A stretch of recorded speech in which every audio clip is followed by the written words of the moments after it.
Great skills again by him. Oh, marvellous goal by Lowton. Welcome to the Rangers Journal. Welcome everyone to the Rangers Journal. It's a Monday night pod. I'm led to believe I sound awful by my fellow podcasters this evening, so if I do sound bad, stick something in the comments and I can default to one of your other guys for taking over the pod. But anyway, Jock, how you doing this evening, mate, if you can hear me? Not too bad, not too bad. This Monday's goal, this has been probably one of the better ones I've had. A better one for a wee while anyway. I'm saying that if you're looking back to a few weeks ago when we got beat off Hearts, I was not feeling as confident as I am now. But I'll come to you. You're below me, Craig. How are you this evening, mate?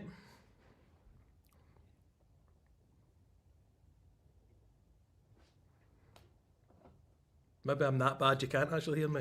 I can hear you fine, mate. It's a problem on his end, pal. Right, I'll miss Craig out the now. I don't know if he's frozen. But Ryan, how are you, mate? Sorry. I'm fine, mate. I'm fine. A wee spring in my step at the moment, so enjoy my football, as I'm sure you all are. And you were at the game as well at the weekend, weren't you, mate? Yes, full 90 minutes, 100%. Full 90 minutes. I was going to say, that was the first thing I was going to touch on with you. I know you did kind of cover it slightly on last night's pod, but you mentioned the fans staying for the full 90 minutes. There obviously was a video that went out on Friday night by the club to encourage fans to stay. Do you see this lasting? Do you see the fans staying? You know, obviously the Subway loyals get that reputation of leaving in, you know, the 80-odd minute to get the Subway back. Do you see that kind of continuing? What's the feeling with the fans sitting round about you? As long as the football's good in the park, then there's no reason to leave. I can sympathise with the situation with people with their travel and stuff like that. I have to leave. There's an 8 o'clock kick-off during the week. I do need to leave a wee bit earlier to get the last ferry home. So I do sympathise that sometimes people do have other commitments and travel connections and stuff like that they have to make. So, but, you know, very often I'll go to the pub and half the stadium's in the pub and it's regular. So I'm not going to put my hands up. I will put my hands up here and say I'm guilty of leaving early as well. But I can certainly see in the last kind of 5-10 minutes I thought it made a difference to the players in the park. Jock, I think Ryan's right there because, you know, 2 goals come late on in the game. It certainly wasn't a foregone conclusion that we were going to win that game 3-0. Dundee, I felt, especially the last 20 minutes or so, were really pushing us. As much as they never really got a clear-cut chance, they kind of did stay in the game to the end. It definitely wasn't. I wasn't comfortable. Well, like you say, it's always going to be that way at 1-0 going into, and they're obviously, the longer the game goes, they're going to think we might have a chance here. And I think last year and the year before, I think we would have sat back and would have just tried and soaked it up and ultimately probably conceded and drop points, where I think the mentality shift you can see is there. And I think also that having the 2 games kick off at 3 o'clock, granted we were delayed because of the VAR situation, I think obviously the goal going in the other game that meant there was a draw sort of buoyed the crowd as well, and then that obviously translates onto the pitch as well, doesn't it? Because it pushes the players on as well. So it was, you know, I was watching overseas and you could see that was the case. It did transmit down the pitch and it kept the players going, not just for 1 goal but for 2 late on, and you never know, goals might be an important part of come the end of the season, so it's good to try and get as much as we can and keep going for the full 90 minutes and as you say, not sit back and try and soak up and try and just take it to 1-0. Craig, you've joined us again. Can you hear me this time? You're frozen for me, mate, so I'll see if you move around for a wee while. I can, you can hear me, good stuff. We've had a bit of a technical issue, but I think we're all good now. It's not coming through for me, mate. I'll come back to you in a second. Sorry about this, everyone. Not having a great night myself either. Ryan, I don't know if you watched the highlights, but obviously you're in the stadium. I guess you would have heard it if you're in the stadium as well. As soon as is it Gassama's goal goes in, the end of the Danny Roll song is it's just in time with the ball hitting the back of the net. It was quite a funny thing to see, actually. I didn't notice it myself, mate, to be honest with you. But it's a great moment. I'd actually said to a few of my friends, we're obviously messing, doom and gloom, this is boring, snooze fest, what are we doing, blah, blah, blah, all the kind of usual negativity that you see from a poor first half performance. And my text in at half time, one only text is, we will win 3-0 today. Right. Yeah. Always believed. So, and it came with flashing, so. Yeah, no, totally. I'm going to see. I'll do this, and I'll let one of you else have a wee chat for a minute, and I'll try and bring the graphics up that Doug had done for us. But Jock, there has been a bit of transfer news today. I'll touch on that first of all. I do want to kind of go into a wee bit of depth about Fernandes and his really his performances of late has been good, but we'll stick to the transfer news. A couple of bids in for Danilo. Does that kind of strike you as I don't know? A few of us were saying we'll just pay him off, but we're actually getting offers for him. It seems a bit well. It has been a really good weekend for us. Yeah, certainly. So certainly the numbers that's been sort of touted on social media and that. If we do get any kind of return on him, I think it's the club obviously will probably take that because it's just one of those ones that's not worked. We've paid big wages for the guy. We paid quite a hefty fee for us, probably at the time, for him. He's come in and he's just been one of those stop-start players that just kind of seem to get through a full season without having some sort of medium to long-term injury that keeps him out for a fair chunk of it. He has some sort of ability, but it just seems to be slowly leaving him, I think. And I think if we can get rid of him now, get a bit of money in and use that money and somebody younger, a better profile, somebody that's got a bit of legs about them, a bit of physicality, I think we'd be doing okay. And I think that's what the club's trying to do. Ryan, yes, obviously no Chimiti due to illness, so it was only Danilo was the other kind of striking option. What was the response in the stadium when he came on? Obviously, he's not someone I think we're not happy, we don't like, but he certainly has had his injuries. There wasn't any kind of drones or anything like that. We've seen some substitutions that have been met with boos before. I think Doyle was one that was a wee bit kind of questionable, the fan reaction when he came on. Sometimes Matondo, when he's come on the last couple of games, it hasn't been met with the standing ovation and the applause that some others get when they come on. But it was fine. There was no kind of negativity about it. I think it was expected. Miovski ran his race. Aye. I mean, Miovski, particularly yesterday, I didn't feel was the right game for him. He wasn't particularly well holding the ball up, and we weren't creating enough chances going forward. Jock, is that still a concern that we're going into the last week of the transfer window and we're still seem to be struggling? I know it's a 3-0 victory, but most of that game yesterday, it was you're getting the ball forward and then nothing really in the final third. Yeah, and it was highlighted again on Thursday night as well. We get into the final third and we just the decision making is just poor, or we just don't have somebody there that can just take the bull by the horns and just put the ball in the back of the net. Somebody with that bit of quality, that sort of killer instinct, which we're crying out for. Ultimately, we got rid of 60 goals at the start of the season when we lost two. We just never really replaced them. So it is something I think we've been crying out for since the season started, because we've seen obviously what we brought in just wasn't going to get us the numbers that went out the door.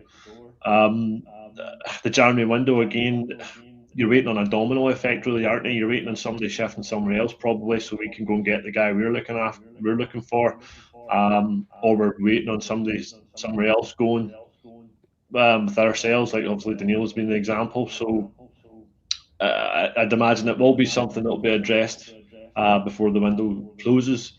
But it depends how many we get in. We could end up with two strikers in. You just never know. If the right player's available, you'd like to think the club will act and get him. If that transpires, Ryan, I wanted to touch on, let's say, Fernandes, because I've been impressed with him recently. Certainly since the set piece coach has come in, have utilised his height. I mean, we could say that obviously you've also got Raskin as well. We're utilising his lack of height, I suppose, at that front post. But Fernandes, for me, I'm still not convinced with Giga, but I'm quite happy with Fernandes. I know you touched on it last night, but have you seen an improvement? You're in the stadium. Have you seen the kind of steps up he's done in the last few months? Yeah, definitely. He's growing game by game. The silly mistakes are starting to kind of fall out of his game as well. You're actually now seeing that his footwork's now a lot more confident, a lot more trustworthy, if you like. He's breaking the lines, pushing into midfield now, and obviously we've spoken about his goal scoring threat. But every game, I just think he's growing more and more confidence, and that's either on the left or the right hand side. I think that'll be absolutely fine. And Joe, staying on him, he does give a bit of calmness that I don't know if the rest of the fans share. He's very assured of himself. He doesn't mind there's a player on him and he'll just step round him and then kind of step forward. That to me, I don't mind it every now and again if you have to do it, but he seems to like doing it, and it's happening like 4 or 5 times in a game. How do you feel when you see him doing that? As Ryan says, he's grown into the shirt, he's grown into the role, and he's thriving at the moment, isn't he? And he has the physical stature and the feet to be able to do what he does do. And I'm the same as yourselves. It was heart and mouth moment when he was first put in the team and he was doing it, and he was getting away with it, and he was just getting away with it. But now I think he's only grown in stature, he's only grown in confidence. So I think this might be something we might just need to get used to, because he's quite good at it, and he opens his body up and he uses his feet and he uses his physicality and his pace to drive out from the back, which for a central defender, usually boys with quite quality like that go for big money. So I do think this could be one that if he keeps going the way he's going, he's only going on an upward trajectory. He's young, he's English. The big money bids come in from, I think, in the next couple of years. Hopefully we get the best out of him before he does do that. But for me, I think he's just one of those ones that I'd rather pair him with Suter than Giga, because I think the two complement each other better. Whereas Giga coming back in, I was a wee bit apprehensive because obviously no game time over the AFCON, but the two seem to be doing okay because they were a partnership earlier on in the season, and the two of them did look a bit hopeless together. But I think Fernandez's confidence is probably balancing that out, and that they both look quite strong going forward. So, like I say, that'll be our partnership until Suter comes back, obviously. There's a comment there, Ryan, about comparing them to Amoruso. Now, I remember being at the very first helicopter Sunday, sitting in the Broomlow in front, and Amo's down at the corner flag putting a cross in for one of the goals. You hoping to? In fact, there was a bit yesterday when Fernandez was right up the top end of the park. Yeah, I mean, he's probably not anywhere near Amo's level. Amo was obviously rumoured to go to Manchester United before I think he had a gentleman's agreement with Rangers, and Manchester United tried to come in the last hour. So I think he's obviously Amoruso's levels above. But the fact that the versatility of the player, we're looking for somebody who is confident to take the ball off the goalkeeper. I think there was a few instances yesterday where Butland took his time in the ball. He dwelled on the ball quite a lot, and I actually think it slowed us down and gave Dundee a chance to reset their defence, get themselves organised, and basically just catch a breather. And I think if we had a two-ball playing centre halves, I think that would not happen as much. No, I think you're quite right with Butland yesterday. It did seem like, I don't know if maybe it was just Dundee's marking, but there wasn't a lot of options on. I think you did mention in the pod last night we were going long, as more than you'd maybe like, just struggling to kind of create anything in the midfield and going forward. But staying with you, Ryan, on Fernandez, Jock obviously mentioned hopefully getting a couple more seasons out of him. The profile that he has of the height, that certainly seems to be something that's continued. Obviously, some people we've been linked with have that kind of common feature, and you're looking around the team and it's going to be unrecognisable from maybe 2 seasons ago when you get Ridvan Yilmaz, you got Raskin who's still there. Obviously we've got Connor Barron who's there, but we seem to be going for a much more physical, dare I say, Martin O'Neill in the 90s type of team at the moment. I've not got a problem with that, Billy. I think that's if you want to create land in the Giants and go from set piece and be a threat to set pieces, then why would you not do this? I think it's a sensible thing to sign players at 6 foot plus. We do see smaller players when they do that, like Iniesta, Messi, Xavi, all these kind of guys that you don't need to be a man mountain to be a good football player. But if you want to use set pieces as one of your main things, then you've got to sign these guys that are going to bring you the goals. And it's not just all about goals and scoring, it's defending well as well. It's not losing the silly goals from corners, free kicks and stuff like that. So it's something for me I'm absolutely all for. It's if you can get these guys and they're athletes and they've got all these attributes, sign athletes and turn them into footballers. Yeah, not a bad shout there, mate. Let me bring up the graphics for the game yesterday. We had Tavernier down. I think this is Mitch's reviews of the players or numbers on the players, but Tav down as man of the match for us with a 7.5. To be honest, I thought Magoma deserved better than a 7, but I'm not going to argue with anyone over it. But Jock, on Tavernier yesterday, obviously 100th league goal for Rangers. I seen a kind of funny clip on Twitter, X, whatever you want to call it, earlier on, making a joke like all of Tav's best penalties, and of course it wasn't his penalties, it's always free kicks and goals from that wasn't penalties. So it's not just a player that's got those goals because of his penalties, is it? No, of course not. He's just their designated penalty taker, and he just happened to be at the club for 10 years. So obviously he's going to get a lot of penalties when you play for Rangers, or well, usually you do. This season and last season they're quite hard to come by. But yeah, I mean, as you say, I seen the same clip you're talking about, and some of the goals he has in his locker is ridiculous for a right back. Between right foot, left foot, headers, free kicks, half volleys. The one against Peterhead, comes to mind. That one hitting the half volley in the top corner. So he's just got everything that you could possibly want from a Rangers captain. Attribute wise, it's just a shame that he's getting to an age now where it's starting to slow down, and the stats and assists are starting to slow down as well, and it's just it's going to come to an end at some point. But as Ryan said yesterday in the pod, if there's anybody I want to be hitting a penalty at that moment in a title race, in that moment in a game, it's Tav, and he does what he does, sticks the ball away. I know it's probably going to annoy Curry, but it's blatantly facts, isn't it? I don't know. I've not seen him in the comments as yet, so we might get away with that one. Ryan, there is a comment there. Sorry to hide your face for a second, but you can see the difference in Tav when he's not playing as many games. Is that a fair assessment?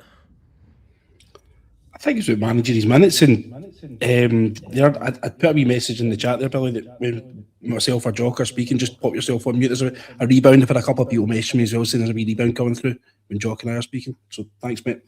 I think it's just where Tav is at his age and his career and stuff like that. I think he's done really, really well over the last 10 years to actually manage the amount of minutes and the amount of goals, or the amount of time he's had on the park for us.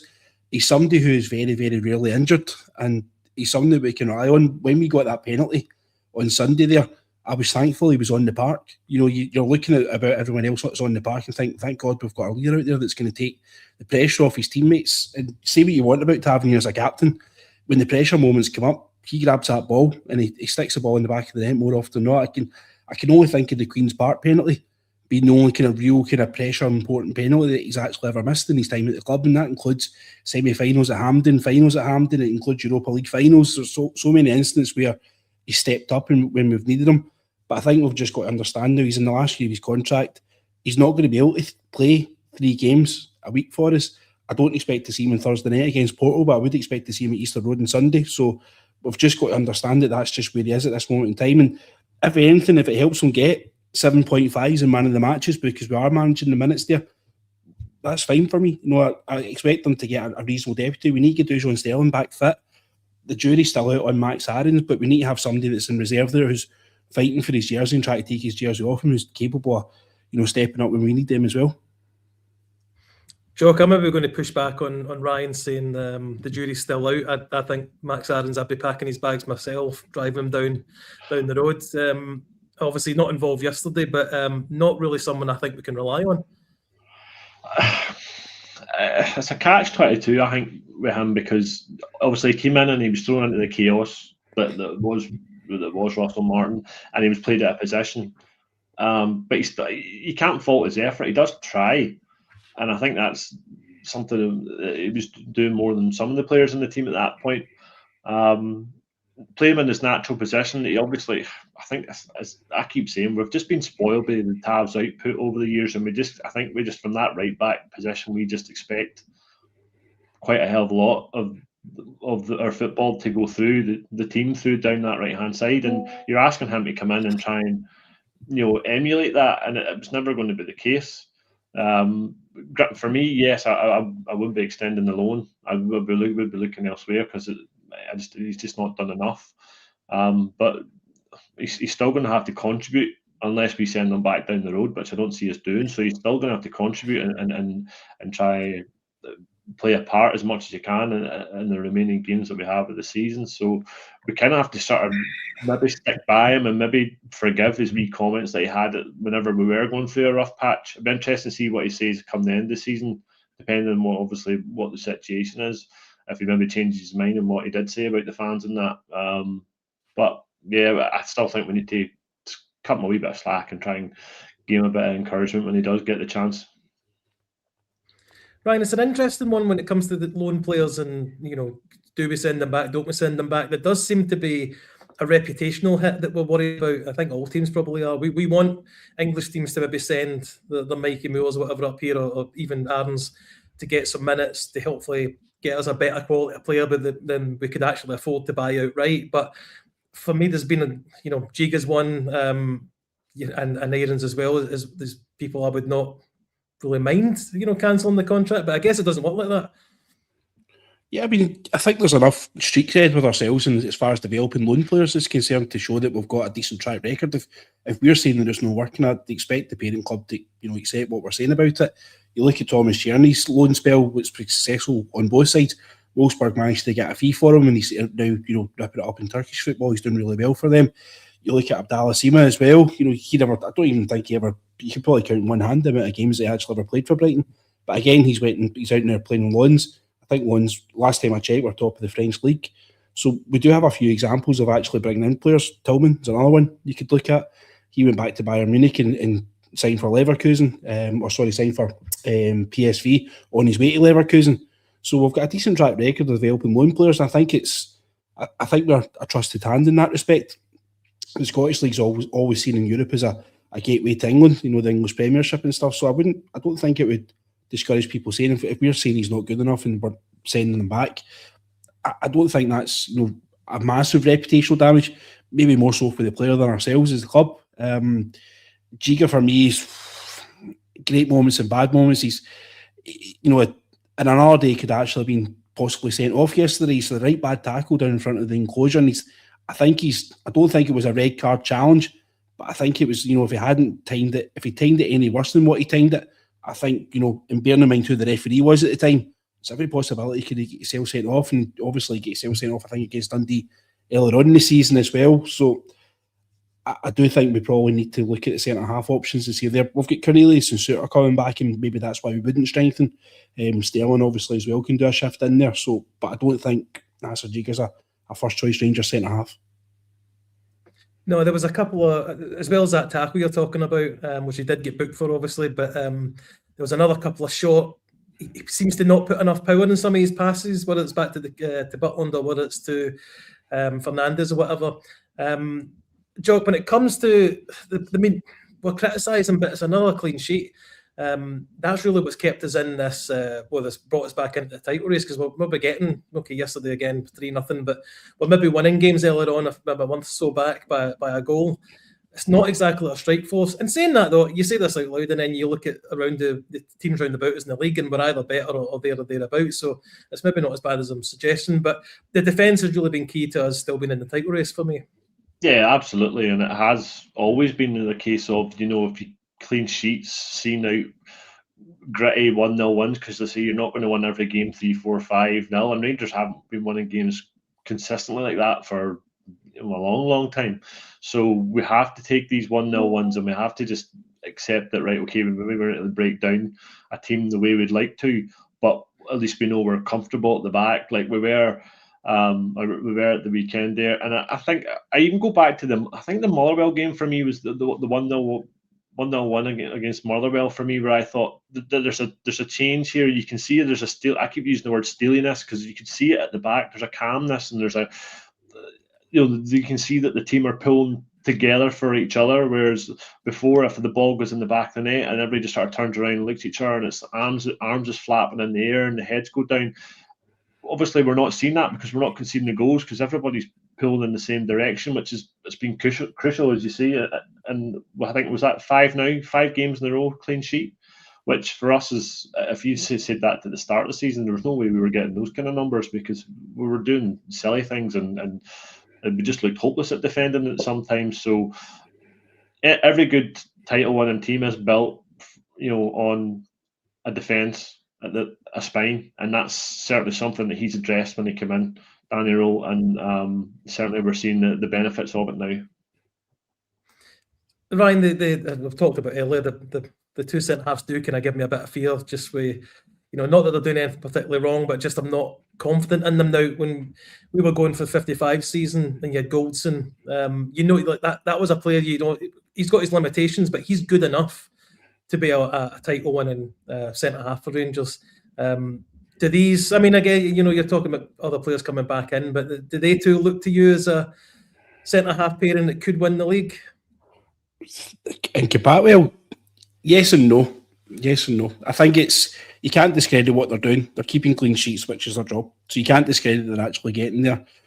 Do I think there's still a level of improvement in there? Yes, I do. Do I see, if you were to ask me to pick between Giga and Fernandes or Golson and Balogun, Hollander, combination of that, I would obviously go with the team that won the league and Golson and Balogun on that side of things.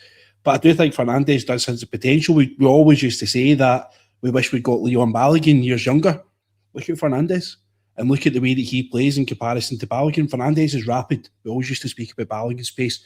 He's tall. How tall was Balogun? He's confident with the ball at his feet. He's great in the tackle. Look at all these attributes that Fernandes has got in comparison there. Have we found that younger version of Leon Balogun? Have we got his regen? Using the Football Manager quote. But it's something there that we've just got to find him a good partner now.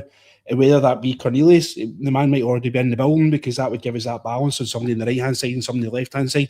That remains to be seen. But I think we've got to kind of focus in keeping Fernandes in the team and building the defence around him, because it's perfectly obvious that he's the future of it, and we'll get a right handsome fee when the time comes for him. No, that's fair enough. Fair enough. Just wondered if you think he's got the signs of being a title-winning centre half at Rangers. But I mean, you compare, Balogun and Hollander as well on that team. We actually did have a decent centre half pairing in 55 seasons and beyond, actually, into the European campaign. So it's maybe unfair comparison to them.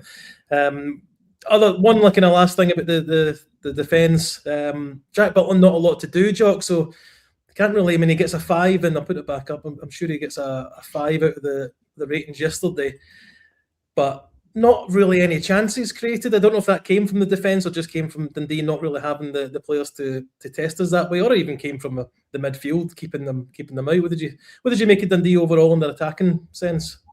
I just think they didn't have the quality to probably do much damage to us whenever they did come forward, which they did sort of in the first half, the first sort of 20 minutes, whenever they thought about hitting us on the counter, and they had the ball come in the box a couple of times. I think there was a shot went over the bar.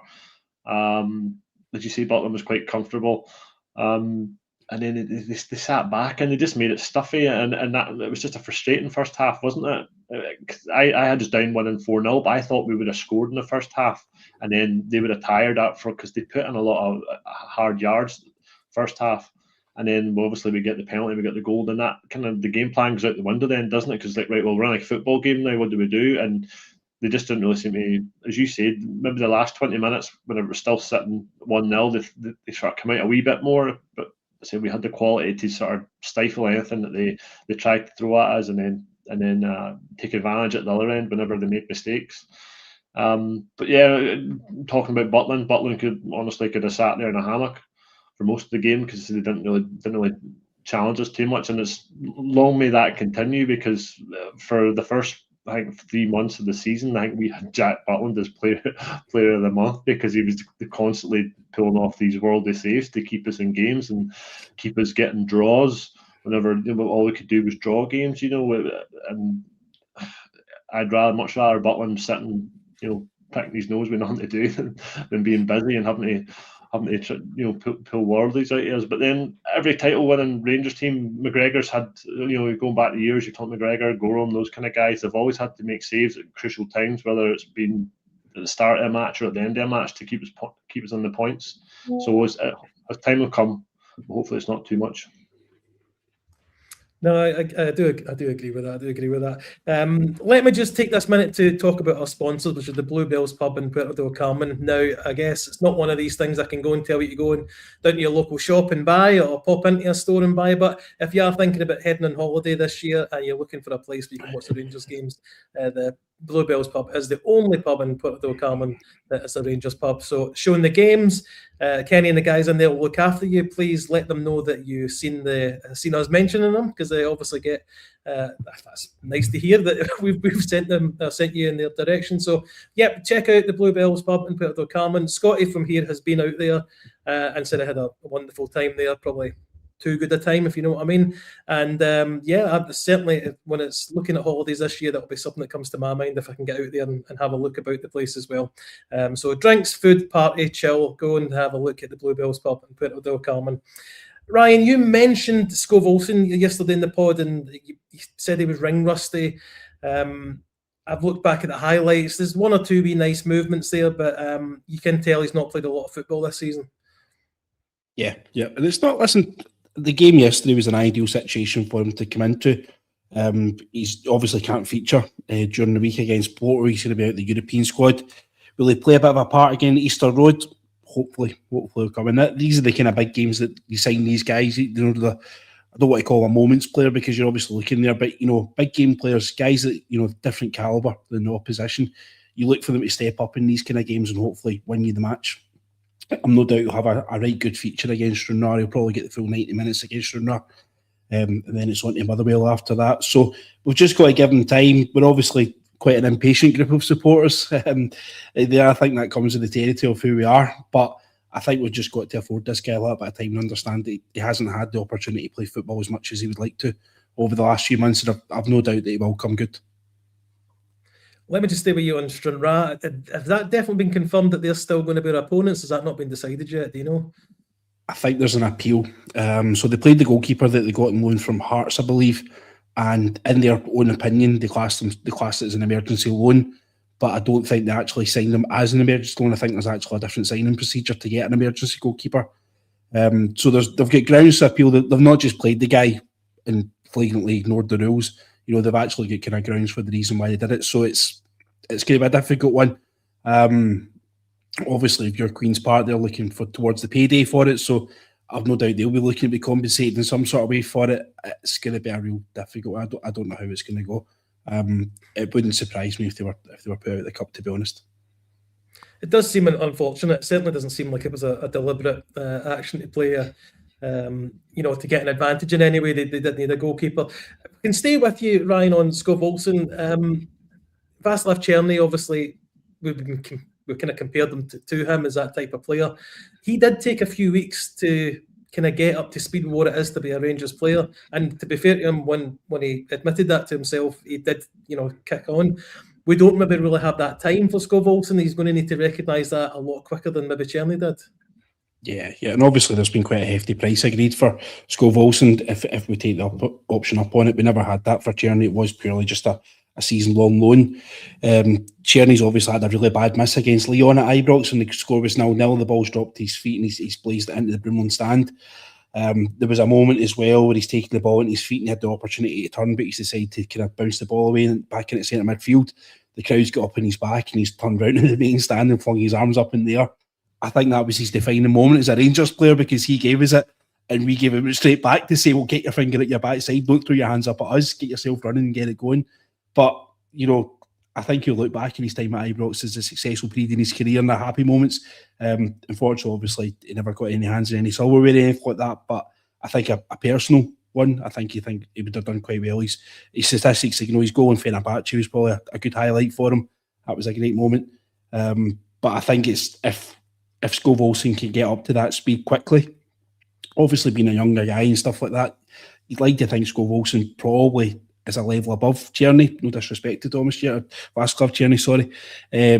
But I think we're looking for that wee bit more out of Olsen than we would have done out of Černý.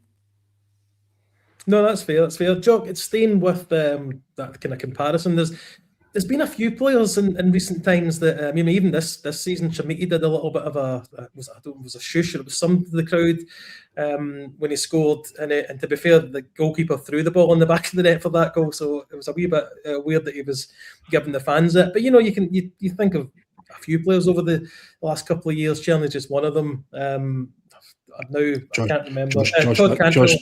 Josh Windass at Firhill as well. Josh Windass, Todd Cantwell. It seems to be something we see a bit more now. Is it just the pressure of playing for us and they just kind of lash out, and it's maybe not meant to be at the fans, it's just a kind of frustration? Yeah, I think so. But if you can't stand the heat out the kitchen, that's the phrase, isn't it? And this is a place where you have to win, you have to perform. If we pay big money for you, fans expect quite early on, and if you don't perform and you get found out quite quickly, fans will soon let you know. And at the end of the day, us Rangers fans are a very demanding fan base, and rightly so, because we've got a high set of standards, and it's basically what the club's built on, isn't it? That's what's got us through all these years, as these standards. So you have to be able to come into a team like this and have a bit about you to be able to take it whenever it's going rough, but enjoy it whenever it's going well. And that's a fine balance. But if things are going well, then it's not a problem. You fit in here, no problem, because you're happy enough to accept all the plaudits when they're going their way and take all the fans' praise. So when the things do get rough, you need to make sure that you have that bit of backbone and something about you to be able to take it on the chin and use it as fuel and to improve your performances. Because say, how many players in this team, Tav, Butland, have been coming out and saying that we must do better and things like that, and it's not been the case. It's just never really worked that way. This season, it started off that way, but they're starting to churn it out now. So it's just a matter of sort of getting over it, playing through it like they have with the new manager, and coming out on the other side. And it's I say it's those guys will not be the last players to come here and take a bit of heat and take a bit of flack for the fans, and maybe give some back. But as Ryan says, we'll turn around and we'll give it back to you, provided you show us that you can do a job here. And more often than not, it's the case that you're sink or swim. You mentioned last night, Ryan, that you didn't really know what the penalty was for, and I meant to cover this earlier on, so my apologies for not covering it when we're talking about the game. I'm assuming you've had a chance to see it back now. Now, for me, that's another yellow card that should have been given there to send the player off. His name just escapes me. I was trying to look it up there, but he booked in the first half, gives away a late challenge on Raskin and gives away the penalty. Is that a red card for you? Or is it maybe a blue card? I think you did there. Is he definitely on a yellow card? Because there's a wee bit of debate last night in the comments if he was on a yellow card or not. Is that 100%? Maybe, unless I picked it up wrong, mate. I thought it was the same player that done it, but I could be wrong. If he was in a yellow card, there's this whole double jeopardy thing that you can't get sent off. You can't get this yellow card if you've given away a penalty. So it depends on how the referees interpret it as the goal scoring opportunity there. Regardless of whether the guy gets sent off or not, I'm glad that he just gave the penalty. I was actually stunned that he gave the penalty, to be honest with you, because he had an absolutely appalling game once again for us. Once again for us, that's the wrong way to put it. Once again for himself in the SFA. The amount of times that Theo Asgard was kicked about all over Ibrox in that first half yesterday, booted left, right, and centre, and I think it took him to about the 40th minute to get a yellow card out. I think he'd actually forgotten to bring them out of the dressing room. Weird decisions. There was one in particular in the first half that it was a strange foul against us, and it was more towards the side of the Govan stand, the Sandy Jardine stand. The ball's actually still rolling. It's about 10 yards away from where it was taken, and he's let Dundee take a free kick to fire their right winger into the goals. Now it's calamitous. Like, wait a second. We've still got a guy on the ground here. You're talking to this guy about the decision and why you've given the free kick against him. The ball's moving. The ball's 10 yards away, but you've allowed them to basically have an advantage and go in and start having an attack at us. What in God's name are you doing? Thank Christ Dundee never scored, because Ibrox would have went into absolute meltdown. But the fact that he's given us a penalty kick, I was shocked and stunned at the time. It's obviously, looking at it now, was the right decision. If he, for whatever reason, didn't give it, then I'm sure the VAR referee would have been in his ear to actually sort it out. But the yellow card thing, I don't know. I don't know if the double jeopardy thing comes in. I'm not the kind of person who wants to see players getting sent off. I'd rather we're playing 11 against 11 and it doesn't give teams excuses to why we've beaten them. I'll bring Doug's comment up. He was saying it wasn't the same player, so I'm mistaken. But to be fair, it was only brought up so I could bring up the joke about the blue card. So it wasn't really a genuine topic of discussion I wanted to go into. But Jock, see on that thing that Ryan's mentioned, the passage of play, it was mentioned on the commentary that the ball wasn't taken from where the foul was and the ball was rolling. I do wonder if that had been a goal, if VAR would have pulled it back for that. Are you confident in that?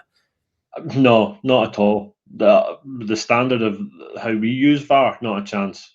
Down in England, probably, because they check everything. But then, they look for something whenever we score goals, don't they? Our goals certainly seem to be scrutinised far longer and further back in phases of play. I think, across the season. So it'd be interesting to see if they had went far back to see if the ball, as Ryan says, was rolling. It's obviously to be a standstill position before the next phase of play can start. So pass. I'd like to give them the guys the credit and say, oh yes, that would have been checked and 100%, and it would have been chopped off because you can imagine them trying to explain that, because I don't think Dundee would accept it that at the time. But as Ryan says, Ibrox probably would have been a bedlam and there would be another uproar, but no doubt we would get another wee apology on YouTube at the end of the month, wouldn't we? He certainly jumped Well, off at we're half. off the top of the league. Sorry, he jumped off at half time. Now, normally when the referees go off at half time, they wait for all the players to exit the field, and the two linesmen and the referee will actually be the last ones to leave the park. Not on Sunday. No, he was off the park probably about 50% through the players leaving the park. And we didn't, obviously we don't want to boo the players, but our players are leaving the park as he's leaving the park. So it could, a couple of people are like, why are they booing us? Like, we're not booing you, we're booing that. What's he's called in the middle of the park? That's fair enough. I did hear there was, I didn't know that, the TV didn't show the players walking off, but there was a bit of that kind of, I know booze is maybe the wrong word, but a wee bit of frustration. Was that just purely the ref then, Ryan, rather than the players that was getting it? 100%. That's fair enough. Now, I'm looking up because I keep forgetting the name of the player. We are linked with a player today, Ryan Naderi from German side in the third tier, I believe, Jock. That worried me a wee bit, but apparently the manager does have a bit of history with them. But I'll be hoping, especially when you're getting linked with Muller, despite that maybe not being particularly true, but then to go to a third division striker. But don't know a lot about him other than his height. I've watched a few of the goals he scored. A couple of them have been tap-ins, a couple of them he's made himself. But it's hard to tell from YouTube videos. Oh yeah, that's it. Those we all love to go and look at YouTube and see how amazing players look when they're running into acres of space and there's nobody stopping them. There's no flat back five to try and play around. It's any player looks decent on YouTube at that point, doesn't it? But yeah, he's array of goals from his clips. He's good height, good physicality. Seems to be. I think the comparison I'm seeing online is the guy at Newcastle signed. Is it Waltmade? Is that what he's called? Or lanky German that can hold the ball up, but he has a bit of pace, bit of power, and he's young as well. So yeah, I think this is going to be take it kind of like a Egeman sort of build. Buy him young because we'll probably not be able to afford him next year. Because I think at the start of the window, I think there was Red Bull, Leipzig, and somebody else was looking at him. So yeah, he's down in divisions, but standard of football in Germany is pretty good across all the levels, really, isn't it? So I don't think we can read too much into that. And Rostock's quite a famous club in Germany. So as you say, I'd say Roll's probably using some connections and some contacts there to say, look, who's somebody that could come here and potentially do a job for us with not too big an outlay. So, and if we get that money in for Danilo and we're swapping him for somebody who's younger, fitter, different type of profile, and it gives us something different up front, something that we need, then by all means, I'm all in. Give the guy a chance. We'll get behind him like we do with every new Rangers player. Just to touch on it, finally, we'll go back to you in a minute, Jock, as well. But you mentioned last night. I keep going back to last night. It's difficult to, when we're talking about the game and talking about the last week of the transfer window, not to cross over the same kind of topics. But you mentioned the 6 last night. I totally agree with you, but I'll leave that for maybe another pod. What do you think we need, Ryan, as another striking option, especially if Danilo's to go? Yeah, this boy for me is absolutely fine, Billy. To be honest, I've no issues at all with what we're looking at here. It's obviously a data-driven signing. He's probably a boy that is known to roll from his time in Germany. It's somebody there, if he's not known to roll directly, somebody's probably given a phone call and said, get a look at this boy within his contacts and his network in Germany.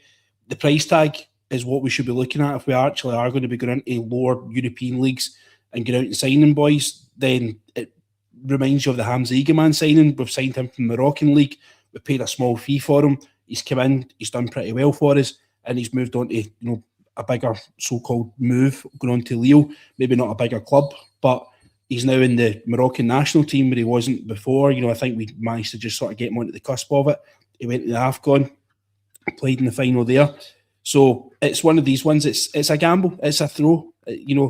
And some of them will work, some of them won't. The main thing is that we're not throwing the £8.5 million that Jermiti. For me, that's a gamble signing. And for me, it's too much money. We've blown our budget potentially on someone who's unquantified.